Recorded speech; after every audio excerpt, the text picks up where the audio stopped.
Hello, good afternoon and welcome to Live Youth Work Conversations. This afternoon we're talking all about rest and recharge. We know it's the summer holidays. We know lots of you are having some kind of holiday of some sort, whatever it looks like. And we're here really just to really talk about how do we rest and how do we recharge during the season, ready for the next adventure starting in September. So we're going to go around and introduce ourselves. So Susie, do you want to start? Yes, good afternoon. It's Susie here from the Diocese of Manchester Youth Officer. Thank you. Fantastic. Lydia. Hi, I'm Lydia and I'm the Schools Work Team Leader for Central and East of our beautiful country for the Message Trust. Fantastic. And Simon? Hello everybody, I'm Simon Henry and I'm the National Youth Officer for the Church of Ireland. So I'm broadcasting you live from Northern Ireland today. Yeah. That's very... I'm presuming it will be raining there as well, Simon. Of course it's raining, it's Northern Ireland. I'm Dawn, I'm the Children and Youth Advisor for the Leeds Diocese. So welcome to everyone who's joining in and watching. Please make this a conversation, join in on the comments. We've got lots of people kind of checking those comments and they'll feed them back to us so that we can answer those questions as well. Okay, so we have always got an icebreaker, just a little bit of fun for you guys watching at home and also for our intrepid guests who are a bit worried now. Earlier on, I asked you to get a slice of cucumber. Now, Susie didn't have a slice of cucumber, so she has a mushroom. Okay, so we are, you can hold your cucumbers up if you like. So we are talking about rest and relaxation. So cucumbers are notoriously known for, you pop them on your eyes when you're kind of resting and they're all, I don't even know why we do it, but we do it for some reason. Okay, so we're going to do something with our cucumbers / mushroom. Okay, have you ever played the chocolate game? Where you put the after 8 chocolate on your... Oh, no. We're going to do that, but we're going to do it with cucumbers and or / mushroom. Mushroom, okay. That'll be good fun, Susie, with your mushroom. That'll be funny. Simon, I was thinking about this as your frozen cucumber slightly is defrosting. Yes, it has been defrosting, yeah. On your face. Okay, so I'm gonna, if you want to put it kind of like near your eye or wherever it is. Okay, I'm gonna count down and then you have to, the first one to reach it to the mouth wins, okay? Yeah. 3, 2, 1, go! Oh, it's Lydia! Oh my goodness! Lydia's won! Simon is actually just permanently stuck. This doesn't work with mushrooms. Lydia's done that before, I'm telling you. Yeah, it really has. It's not happening. It's not the cucumber. Thank you for playing that hilarious game. My eye later. Why do we do that? Why do we put cucumbers on our eyes? I think it's got something to do with the moisture in them or something. Yeah, what it is. I think someone will tell us on Facebook. That would be really helpful. That would be really great if you could let us know. So thank you for that. Okay, we're going to get a bit serious now as we can move into the conversation. So I'm just going to pray beforehand and then I'll hand over to Susie to start the conversation. So Lord, thank you for today. Thank you for the opportunity to come together and share in a conversation. Lord, please guide our conversations. Give us your wisdom and insight as we start to talk about these topics. Lord, help us shine your light out to others around us. Thank you that we are free to share the good news over social media and give us fresh boldness to speak out your love to the world around us. Amen. Amen. Amen. Thank Susie. you, lovely Dawn. Thank you very much. There's nothing like a bit of raw mushroom to start us off on an afternoon of conversation about rest and recharging. If you've been watching some of these live youth work conversations, you'll know that we've been keeping that theme of well-being and mental health particularly threaded through some of the conversations that we've done. And we're kind of sitting here mid-ish August with a couple of weeks before term starts, certainly here in England. Simon, I'm not sure when your schools go back. So most schools are going back here the last week of August. Okay, so around a similar time, and no doubt both teachers and those who work in schools and youth workers and other people who work with young people will be thinking about these next part of this year where our schools open or reopen after the summer holidays, and our young people go back in whatever kind of period of time that is. Some I know are going back gradually, some will all go back at the same time. And it's an opportunity. We've got these 2 weeks to just to take stock, rest some bits, and recharge a bit as well for all that's ahead of us and lying before us in September. And no doubt reading the newspapers and seeing things changing in our local areas and in our national areas, thinking very much about the whole business with the A-levels that have been happening this week. Things are ever changing, and keeping up with that change is both important but also can be quite exhausting as well, as we think about the implications of change and decisions on the mental well-being and kind of general well-being of our young people, the young people that we're privileged to serve and to work with. But today we just want to kind of recap a bit on well-being, and we've invited the lovely Lydia and Simon to join us today to just talk honestly about how we look after ourselves, because those people that I know who do a lot of work around mental health are always saying in so many ways that it's, you know, we need to make sure we're looking after ourselves first, and then we're effective in enabling good well-being in the work that we do with young people as well. So my first question, and I'm going to fire this to Lydia first. Yeah. The first question that kind of we want to talk about is what have you done over the last kind of weeks and months to kind of support your own well-being? And, you know, what have you put in place to kind of make sure that you're resting and recharging? Okay, good question. So my lifestyle is that I have a 5 and a 7-year-old. So when school stopped, I usually work in schools. And so my school, I'm a teacher anyway, but so I quite enjoyed it. But my structure to my day was that at least for every morning I was homeschooling my children. And I find strangely, I like to be quite a creative person, but I find routine can be quite calming for me.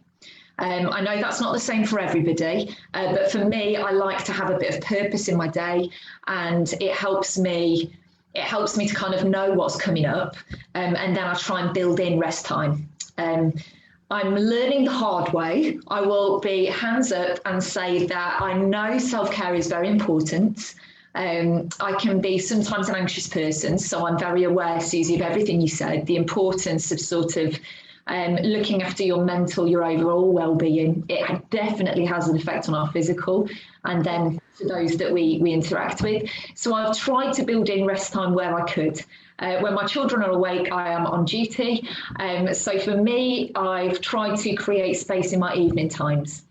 One of the things that I find helpful when I can manage it, I'll be honest, is that I like to just take a little time with my morning coffee by myself. My husband takes his and he walks down the garden. For me, I'll try and read a bit of Bible. I will try and just have a little quiet space to start my morning before I'm needed by others. Yeah. So I've done that. I've given space to be kind to myself in the evenings. And I think the biggest thing for me really is that I've learned to be more gracious with myself. Yeah. I think I always tell young people, you know, the hardest person on yourself is sometimes going to be you. And I've definitely found that to be true for me. I think I've learned to accept that God has more grace for me than I have for myself. Amen. And so it's kind of been a mix really of planning in rest times, cordoning off some time where I can be me without being needed. But also giving myself a little bit of grace to maybe not have the bar set quite so high, given that life is not as it usually is. That's so helpful, Lydia, because there's something in there about expectations, isn't it? And I'm a bit of a, you know, the expectations both we put on ourselves and the expectations we think other people have for us too can be more damaging than helpful. Well, if they're helpful at all. Yeah, definitely. And Now, it's who creates the standard, I guess, isn't it? Absolutely. Yeah, no, that's super helpful. I love the idea of kind of the very beginning of the day, just making that little bit of space rather than just rushing into your list of things to do. Now, you may have noticed if you're watching that the lovely Simon Henry has a glorious tan, and that's not from sitting in your back garden. But no. Simon, what have you been up to over these last few weeks and months to kind of help you to support your well-being?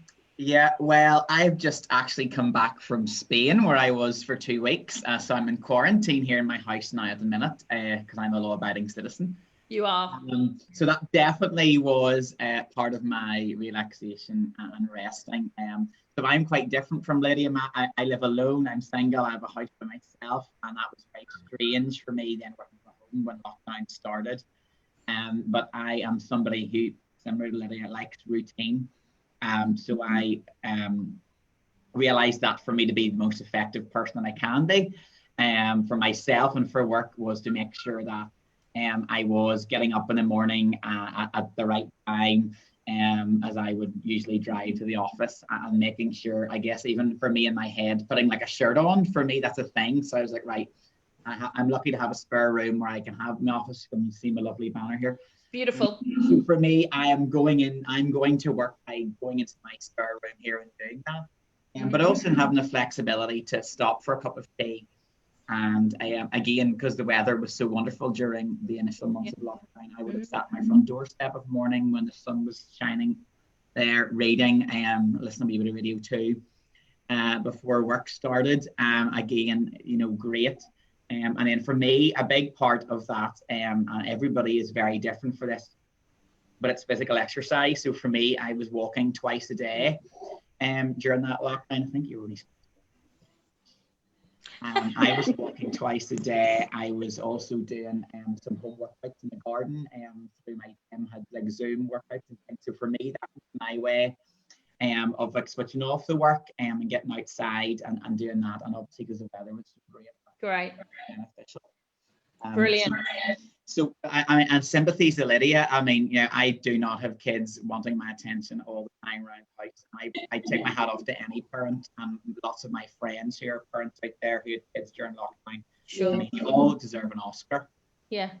I think my medal's on the way, Simon. I'm still waiting. Yeah. Yeah. And I think if you're really lucky, Lydia, it might be full of chocolate, knowing. I don't want to jump ahead, but I'm being really real. A bit of, I don't know, Grey's Anatomy, Community, bit of chocolate. It's all good, isn't it? I think it's important to do what works for you. It's good. Absolutely. Yeah.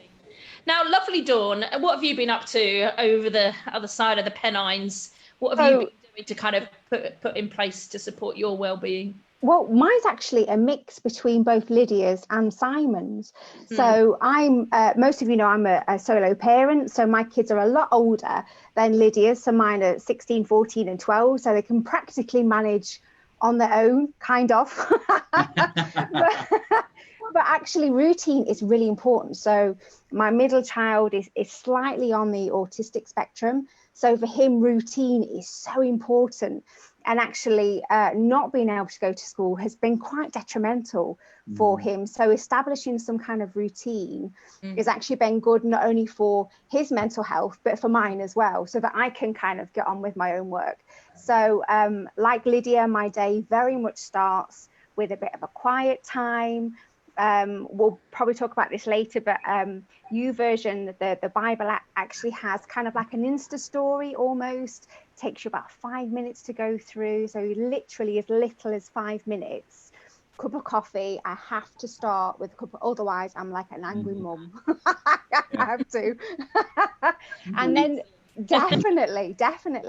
And then for us, we as a family, we kind of made the dining room table our space. That's where we kind of did our work, and for us that routine really worked.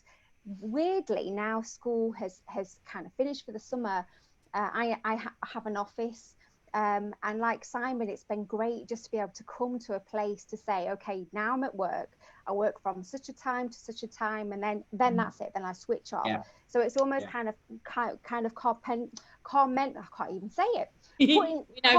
Compartmentalize. Like the different. Not an easy one. It's really hard, isn't it? Like different sections. So kind of like, right, I'm at work now. And then I think I finish around 1 o'clock. So like 12:59, you've got the kids knocking on the door going, Mummy, have you finished now? And it is literally just, okay, what do we do for routine? I also enjoy physical exercise as well. So our running club has not been able to meet. So we've been doing some kind of weird virtual challenges as well. It's all a bit odd. But just having those little kind of goals in there, those brilliant memories that you can make as well. Lockdown has been amazing for virtual running, so I have earned lots of virtual medals. No chocolate, but it's been very good. We can change that, no problem. Leave it with us. I'm like Simon. I live on my own, and but I'm a stationary addict, and I've tried to use that to my advantage. Someone posted a really helpful set of 5 questions to ask yourself each day about what you're thankful for. Nothing too deep, but kind of who have you connected with, who's connected with you, that kind of thing. And I probably did it for about 4 days and stopped. But it got me thinking about, just finding the good in every day, because I think if, when you're on your own, it's very easy to kind of see a negative and then kind of build on top of that. But I think trying to kind of find things to be thankful for each day has been really good. I do like 2 kilometers of steps every day to try, to keep me active. Yeah. And that doesn't always happen all in one go. That's kind of, in between meetings, stuff like that. But chatting is great, and those who know me will probably of course. But I think keeping in touch with people, because I think not those people who are, and it's not necessarily people who are on their own, but just people who are working from home, who may have a family right there with them, might just value the opportunity to have a conversation with someone in another house. And I think making space to talk and listen has been really helpful for my well-being. Being an extrovert, there have been some challenges presented, and I'm not going to take up gardening because I just don't know how to do it. But I have enjoyed expanding my cookery repertoire over this period of time. But I still can't boil a leg boil a leg or an egg for that matter. Anyway, let's move on. The next question is about rest, and there's kind of a couple of questions in this, so kind of answer it in a way that you find helpful. But what does rest look like to you? And are you any good at it, really? Taking time to just be still, and is rest what we might imagine it is in our mind, which is kind of lying down on the couch with a cup of tea and reading a book or something like that? Or is rest actually something active that takes you away? I'd just be really interested to hear what your interpretation of that word rest is, because it's a very powerful word. We see it in scripture a lot, and I think it's more than just sitting down and having a cup of tea, but actually making space to step back from whatever you're engaged in. But it'd be great to just know kind of what your kind of experiences and understanding of rest is. Simon, what about you? Well, you don't have to ask me to rest, too hard, because I'll do it for you. For me, rest, and I'm not that complicated a person. I will happily rest and watch a box set on the sofa with a cup of tea, or be sitting with friends or whatever that may be, or something that really takes you, and obviously with lockdown easing slightly, that over the summer months, that has been better to do that. Although I know that for one of my best friends, Matt, he's a full-time youth worker, he would hate that. When he rests, he likes to go into the mountains and go walks and think that he likes to be an active rester. So I understand that everybody is different.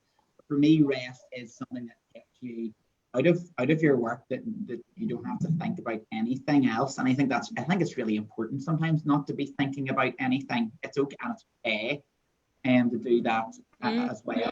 But I'm very easily pleased when it comes to rest, and I will do that usually horizontally as well. And I think sleep is really important as well. I was a full-time youth worker for 10 years. And that's, you know, it's very nocturnal hours at times. Obviously that's the name of the game. But like sleep is one of the most important things in terms of physical rest, because it impacts on our whole day. We all know, anyone who's watching this, that if you don't get a good night's sleep, it can totally ruin your day, ruin your mood, ruin your plans.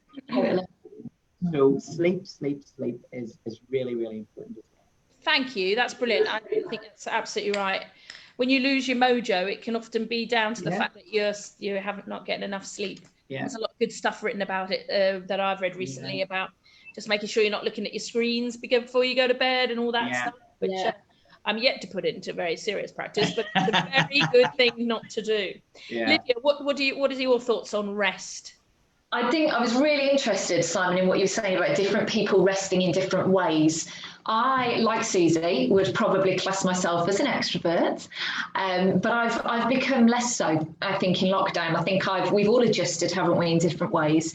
And I've realised about myself that that rest for me is to do with giving myself sometimes permission to care less, maybe, or to kind of lessen the expectation. I think my lifestyle is quite busy. I enjoy being quite productive and getting on with things and seeing that something's been achieved. I think now maybe that's the way I'm wired. And so, again, being honest, I can find it quite difficult sometimes to switch off. But in terms of mindfulness, I think there's two things that come to mind for me. The first thing that helps me is to absorb myself in something different. So it might be that if I've got a lot going on in my head and I'm struggling to relax and really switch off like I know I need to, I'll read a book, I'll watch a box set, I'll go out with a friend, I'll watch a comedy, I'll do anything that absorbs me and kind of fully occupies my senses and my mind. I find it quite restful because it gives me that perspective, Susie, that you were talking about earlier, that kind of getting out of my own head long enough to see the woods for the trees. And I think it's also quite important. I think sometimes when you work with young people, you often do that by choice because you really care. And being compassionate is quite easy, isn't it, to take on their scenarios, not as your own, but to carry the emotional weight of that. And I think so for us to be able to switch off, do something that allows us to step out of our mental space is really important. So I do that, but also that I guess biblical thing of Selah, of pause, which is really important for me. So it's time to sort of a bit of internal reflection, which helps me prioritise. But it's that time to recharge, is to rest, to switch off and to tune in sometimes to the TV, but other times to God as well, because that's really important. And I find that I need rest in my physical and mental, but I need rest in my spiritual as well. Otherwise, I can't go into schools and I can't sort of take on the things that young people might need me to, or that my family and church might need me to, because, my stress tank is full, my capacity is hit. And so it comes back, Susie, to what you were saying about expectation as well, I think, and me giving myself permission, switch off in a way that isn't being needed. Absolutely. That's really helpful, Lydia. Thank you. Makes so much sense, doesn't it? Dawn, what are your thoughts on rest? You've been doing a bit of work on this recently as well, I hear. Yes. So I am actually an active rester.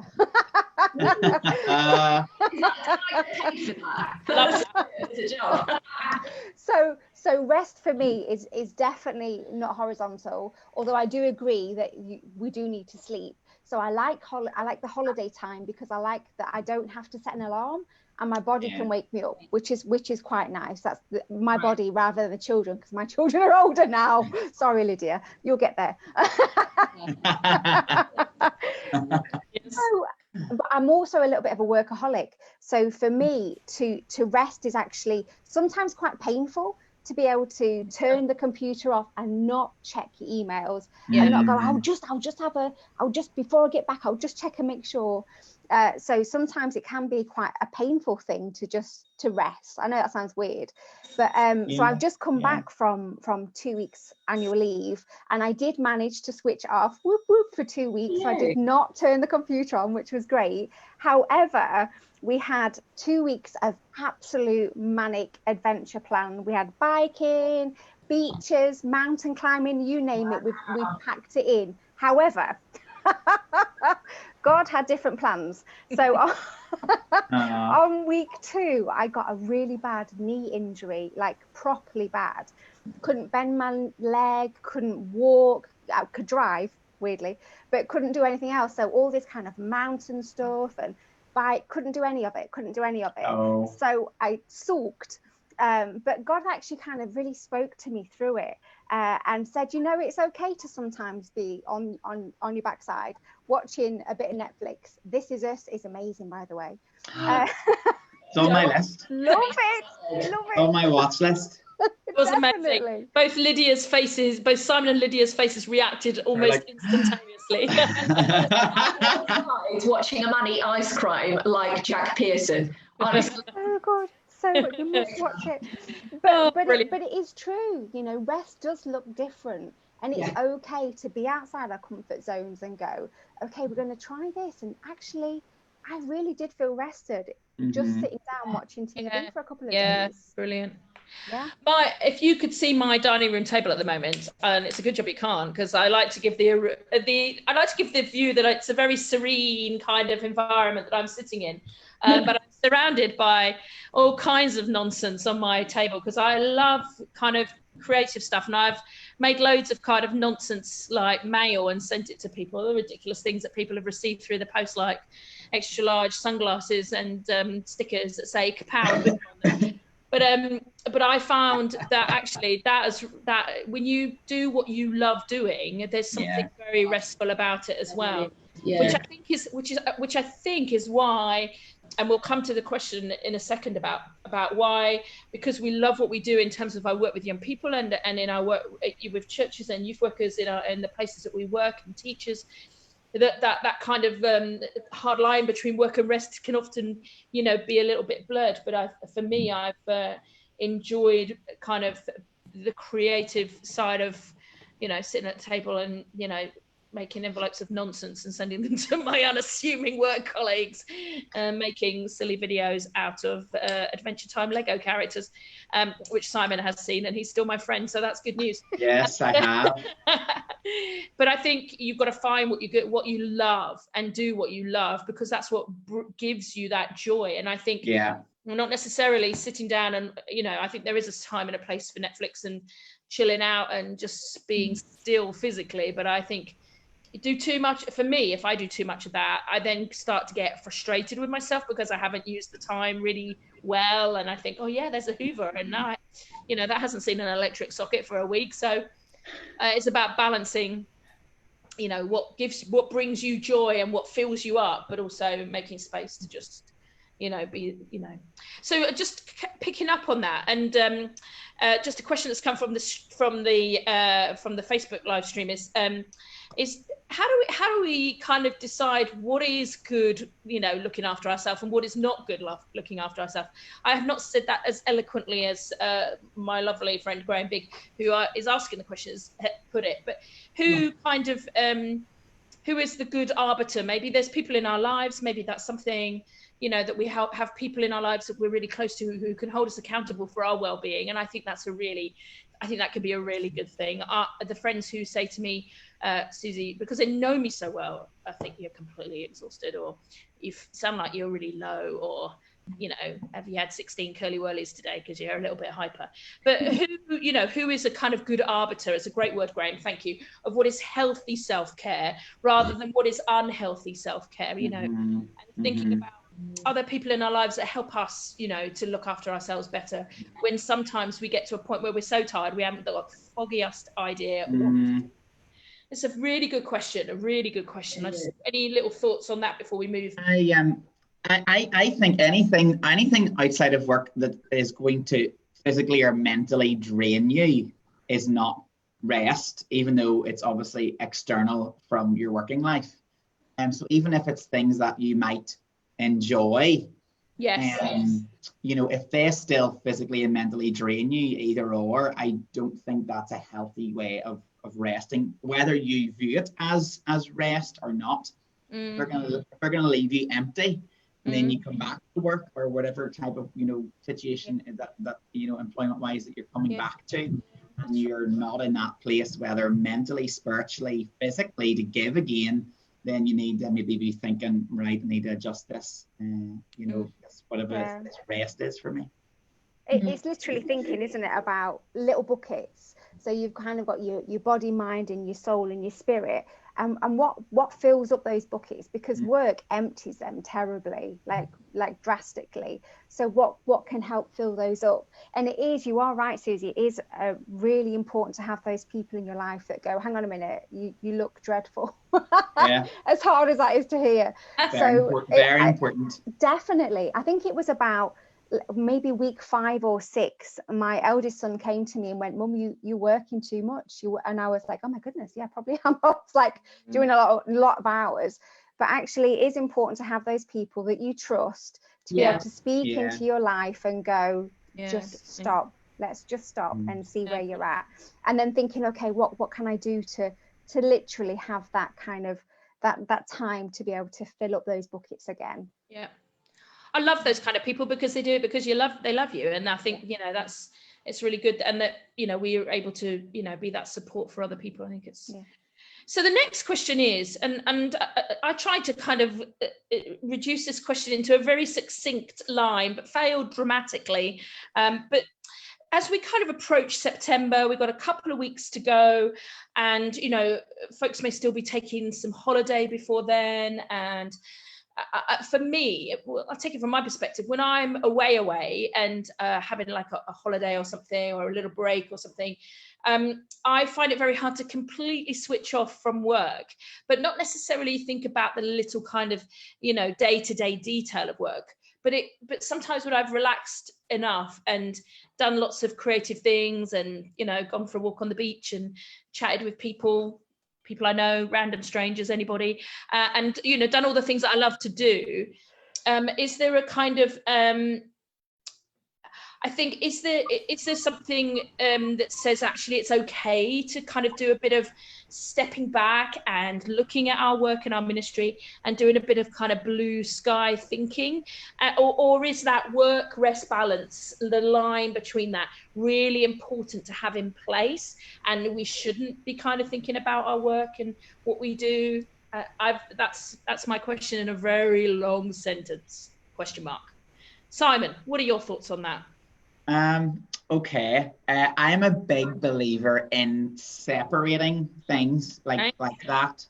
I personally find it better for me if I go off on holiday and I'm not thinking about anything. Now, there have been times, in particular when I was a full-time youth worker, that you might have had a light bulb moment when you weren't. And I think that those things naturally happen. You know, God inspires us when we're not maybe consumed by 100 other plates spinning in our youth work, when we're not, you know, and that's okay. But for me, I would like write that down and then, you know, park it and go on with my time off. I think it's so important, which is why I went to Spain in the first place, you know, to go away and to think about nothing else and enjoy the people you're with, enjoy the holiday you're on, enjoy what you're doing. And for me, just not, because we all know the nature of youth ministry is that it can be all consuming. And I think that's so important. And even when I was a youth worker, a full-time youth worker, I always made sure on my day off that I left our village. My situation was, our village is very small, everyone kind of knew each other.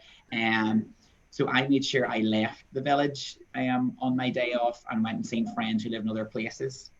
So even physically removing myself from that, so that you wouldn't be called upon to do this, or you know, bump into those other kids or families, you know. And it's so important. It's so important to have that other thing. So for me, I mean, if you are that person to be a blue sky thinker, or then that's absolutely fine. But for me, I think there needs to be a line drawn where you're like, this is my time off, and the blue sky thinking can be done at another point in work time, or with my team, volunteers, other colleagues, whatever. I think that's really helpful. And what I love about this conversation is that we're all different, aren't we? And we all know, but we know what's right and what's best for us. And I love the fact, Simon, that you're really kind of clear. This is my day off. This is my holiday. I'm not going to think about work. Whereas, for others, it could be hard. It can be very hard as well. But that's really helpful. Thank you. Lydia, what are your thoughts on this? I think Simon touched on it. When you see what you do as part of your personality, when it's an extension of maybe your giftings, it could be your calling. I think anytime you work with church, the lines are, should I say, more blurred than your regular 9 to 5. I know that's different occupations that aren't church-based too. And so I think having some sort of personal boundary is important. Otherwise, I give away more than I have capacity for, and then I wonder why I feel like I need the rest that we talk about. So I think that's important. I would have to say that through consequence of my own mistakes and choices, I am now more like Simon. I really used to struggle with work-life balance, and I've had to learn the hard way. I'll be very honest about that. I think for me, there is great value, and I'm still 100% learning to be in the moment where I am. And so I might not be perfect, but I can be present where I am. And so whether that is, if I'm in work, I'm trying to wholly be in work. If I'm on holiday, I'm trying to be on holiday. And Simon said, there might be the odd thing that I might need to deal with. There might be something that becomes emergent that, I need to shift that headspace. But for me, it's about, I won't get the most out of either if I'm never fully in either one. Yeah. And so you might have a week off and spend a day of that doing work, and that's fine. I think often we shame ourselves into thinking I should really be more on it, and we often don't relax because we're so worried about relaxing because, So I think trying to just be where you are and enjoy that for whatever it is, and give your whole attention to whatever you're doing or God is asking you to do at that point, frees you up to kind of do the best in that moment. And when you've done the best you can, you're less likely to then afterwards go, oh, have I not done? Yeah, brilliant. Yeah. Such wisdom. Thank you.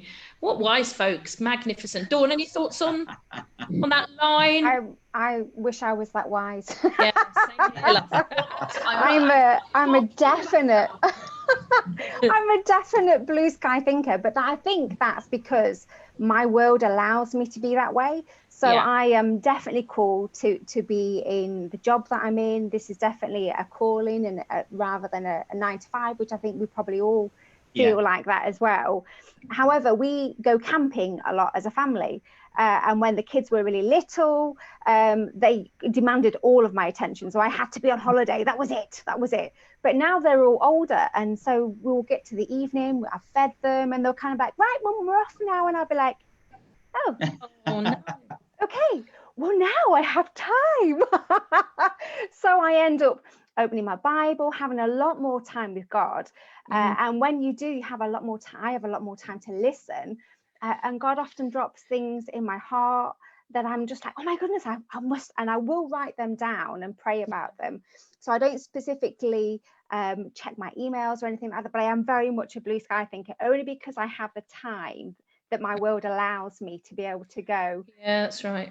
Where am I heading? Where am I going? What can we do next? So yeah. So good.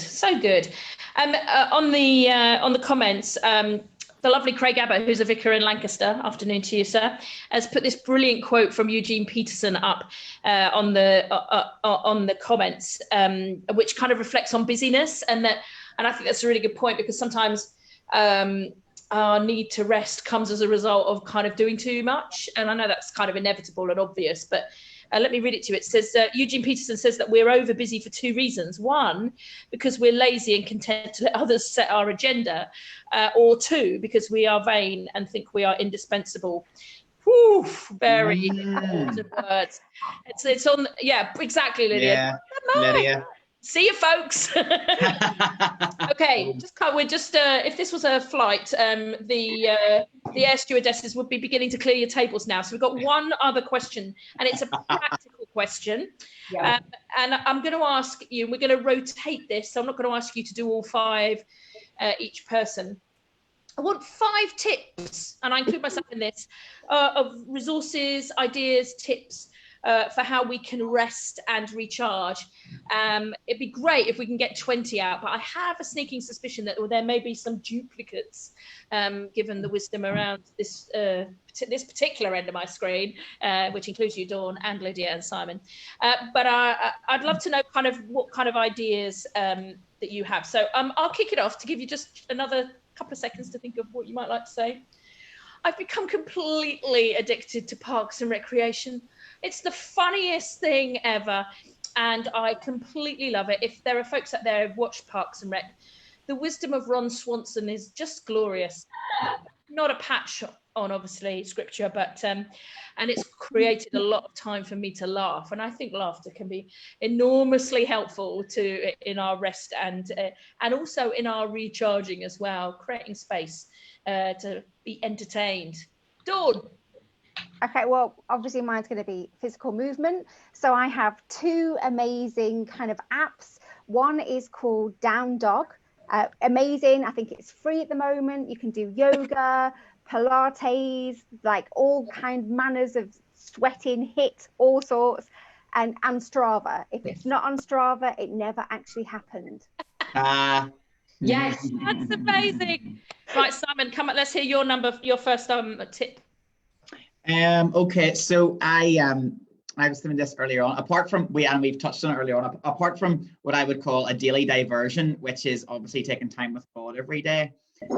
For me, whether I'm every month or 2 months, building into your work schedule a day, with your team or with yourself, that is about that blue sky thing, about the bigger picture stuff, about where God wants to lead you in your work, in your ministry, in your job. And that can be resourceful, it can be restful, it can be exciting, and God can speak to you.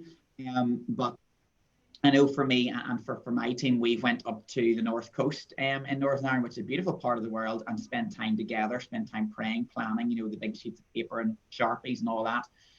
But also just getting away from that initial work environment, whether that's a church or an office. Brilliant. Like that type of diversion, whether it's a month or every other month, to do that, I think is really valuable. Yeah, massively valuable. Brilliant. Lydia. I was thinking, and for me, I think self-care needs to be proactive, not reactive. Yeah. Looking after myself is about putting things in so that I don't end up in that situation where I need, that, it's going to make you all so hungry now, that salted caramel brownie, or the endless bubble baths, because I know that when I reach for stuff like that, it's a sign that actually I'm not doing that great. Yeah, so that's really it's about sort of taking the time to slow it down and to go, what in next week, what is going to be absolutely crucial? What am I actually needing to do? What am I just adding to the list because it's nervous energy and it's hustle and it's stuff that I feel I need to do? So for me, head it off at the pass, have a look at it, put the good stuff in as a reward along the way that you guys have been talking about, not as I need to put this in because I've gone too far. Yeah, that's really good. Brilliant. Well, my number 2 was exercise, but I'm probably not as adventurous as my esteemed screen sharers today in my exercise, but I do try and do the steps, but I feel better after I've done it. I know some days I get up and go, I don't want to do it, but actually once I've done it, I can feel the difference, and that makes a difference, and it changes my outlook on my work. So I would agree with the exercise as well. Okay, lovely, Dawn. Number 2. Okay, so mine next is a head declutter. So sometimes our heads become so busy that we literally don't have space to rest, which is really hard. So I love lists. I also love stationery as well, Susie. Definitely. But I do love a good list. And how good is it when you tick that list off? But it's literally just, okay, let's just sit and let's get everything out, whatever order it comes in, out of my head, and we'll deal with that at some other point. And then it's almost kind of like all that stuff that's been swirling in there that you didn't really know what to do with. once it's written down, it's kind of like, oh, is that all it is? Okay, so it's just giving that space to declutter your head. That's brilliant. And you might need some nice jazzy to-do stickers that will help you at the top of your list. Yeah. And gold stars. Yeah, gold stars are so last year. You want to. Right, Simon, you're number 2, please. Yeah, I guess I was thinking this. I have something that's just yours. And when I say that, I mean a hobby or an activity that's just yours. It's nothing to do with your work, nothing to do with the people that you work with. And well, that's a book club, I don't know, an archery club, your gym. For me, it's my gym. That's nothing to do with my work. Nobody from my work goes there. That's my thing, and I do that. And whether it's a small group, a Bible study group, it's nobody to do with your church or your work. Something that is just for you, that helps your socialization, and is also a hobby that you can say, that is mine. Work is nothing to do with that, and that is something to look forward to and keep in your schedule. And sometimes doing that it takes a little bit of courage, doesn't it? Because I've always wanted to learn to do pottery. I love that television program, The Great Pottery Throwdown, and I just think, I just love to learn how to do pottery. But all you need is Patrick Swayze and Demi Moore. That's his tip number 3. Brilliant, love it. Lydia, what's your number 2 tip? Similar to Simon, do something that doesn't achieve anything. Yes. Parks and Rec. Yeah, totally. Yeah, whether that be pottery, the exercise or whatever it is. I think similar to Simon, really, something that is for you. But for me, I'm quite task driven. I like to go, yes, tick that off the list. I'm all about the list, and I'm with you. So to do something that doesn't necessarily achieve anything, I can do it, and if it benefits me, then that's great. If it benefits somebody else, that's great, but it doesn't have a direct purpose to me doing it. Yeah. Brilliant. My number 3 was talk to people. I think particularly in terms of the recharging, I think obviously those of us who are introverts and those of us who are extroverts, and I related with what you said earlier, Lydia, about lockdown making you less extrovert, and that's it's weird, isn't it? It is weird, a little bit scary as well. But I think it's important to talk to people, and particularly for those people who are thinking, right, what's my youth work going to look like from the beginning of next term, and how can I be effective? And I think a lot of those questions can cause us some pressure and some anxiety. I've certainly kind of been thinking that about my own role, and like, how can I be most useful in this context? But I think you can roll that around your brain many times, but I think it's really helpful to talk to people, not necessarily who are in the same kind of work that you do, but the conversations that I've had with people who are both youth workers, youth officers, but also florists and other occupations, just help to see things from a different perspective. And I think talking and listening are really important, just particularly in the recharging part of the rest and recharge conundrum. Dawn. Okay, this one is specifically for parents, probably, is selective hearing is really important. You don't always need to be on call 24/7 for your kids, unless they're like really tiny and are going to be injured, then that's not good. But it's important that they learn to kind of occupy themselves as well. So learn to have selective hearing. So I'm really great at knowing when one of my kids actually needs me, like because they're going to die or they've done so. but no, seriously, learn to have selective hearing. Don't be available 24/7 for those people in your world. You need to carve out time for yourself. Bro, thank you. I'm working around the screen. Simon, you're next. Yeah, I guess for me, in your youth ministry, learn people to say no, and I mean that in a time management capacity. If you're sitting at the end of August looking at your September, and the diary's chock full of stuff, and that you don't have a day off for 3 weeks, then you need to have a word with yourself and with your line manager. To be able to say no is really important for every type of rest, physical rest, spiritual rest. You can't give from an empty well. And so to be able to learn to say no to things in a very godly and polite way. And again, that relates to time management is really important as well. Fab. Lydia. Get out in the great outdoors, go to an open space. So I am an unashamed National Trust member. Big up the National Trust. So I love it. Partly because, you know, you get in for free when you pay, and with children, that's always good, right? That's always good. But to be honest, for me, I always feel calmer when I'm near big expanses of open water or tall trees. And anywhere I can go that I can get those two things, my breathing slows. So for some of you watching, that might be that you go for a swim, and like Simon, you do exercise, and that just lowers your wattage inside, you know. But whatever that is for you, find what works and then make the space to do it. For me, being around stuff that's bigger than you, you know, it's because our situations and our problems can seem, you know, it's all relative, but it is all a big deal for us, isn't it, when things go on in our lives. And so to be around things that dwarf you, I think gives you a physical perspective on stuff is good. Love that. Love that. Be around things that are bigger than you. You'd love Finland, Lydia. Let me tell you, the trees. I want to go to Canada as well, and like, I don't know. Yeah, definitely. Right. I'm conscious of time, but I'm determined to get the 20. So if it's okay for us to speed up, that'd be great. Yeah.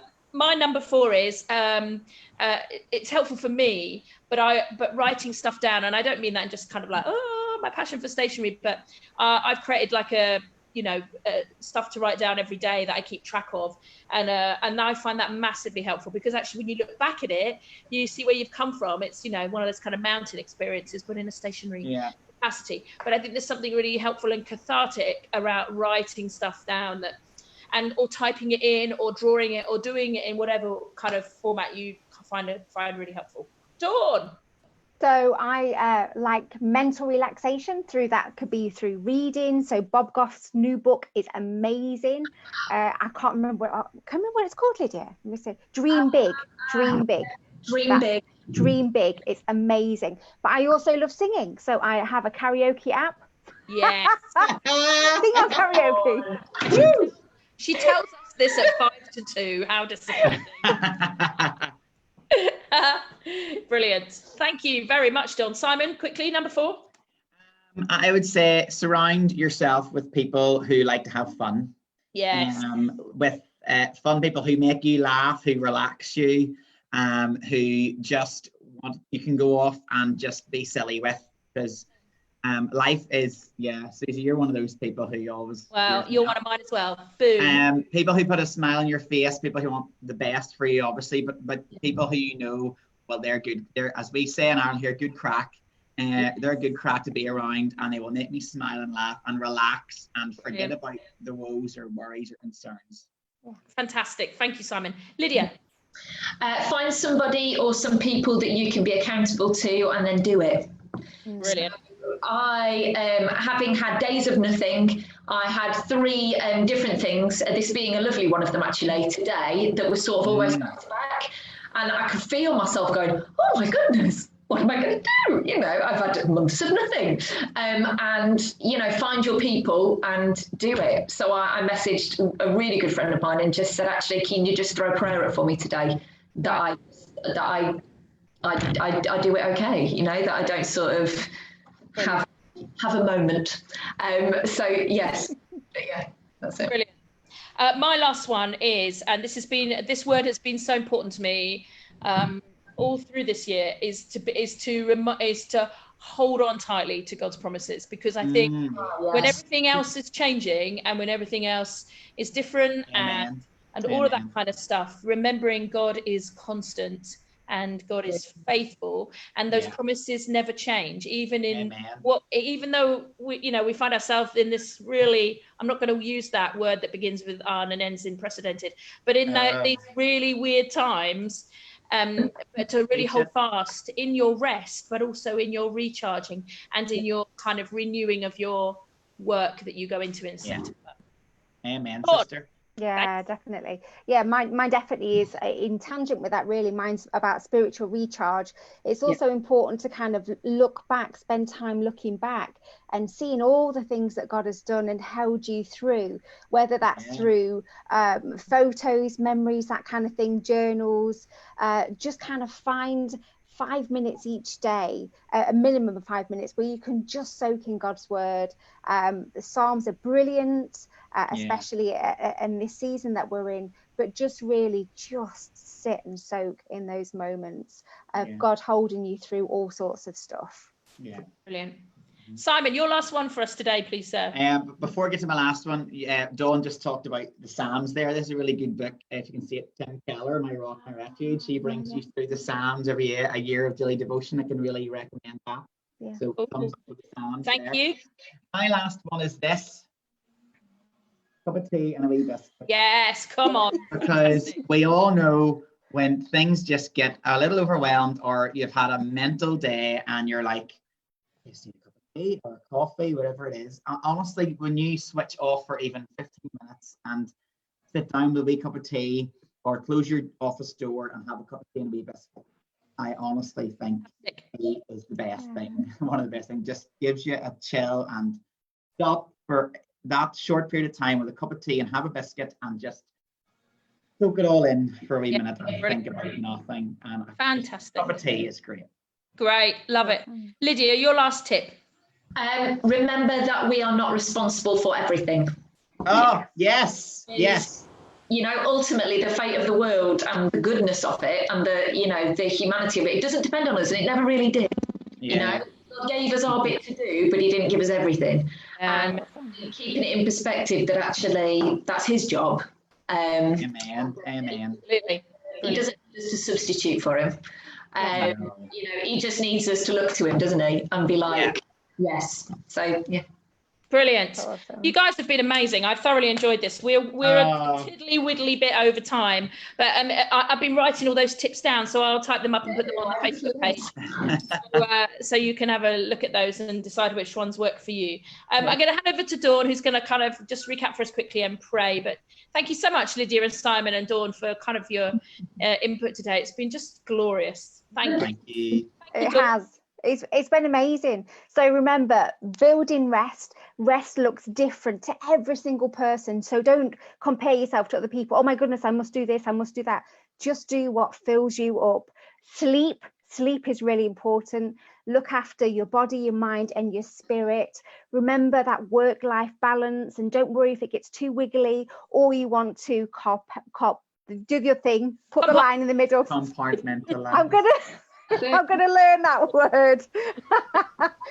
Diary some time in for yourself. It is so important. Block that time out for just you and God to just sit and chat, even if it's 10 minutes a day, whatever it is, and learn to take yourself away from your place of work, from your home, whatever it is, whatever works for you. Get to know you, spend time with you. You are worth investing in. It is so, so important. Guys, it's been amazing today. Thank you so much.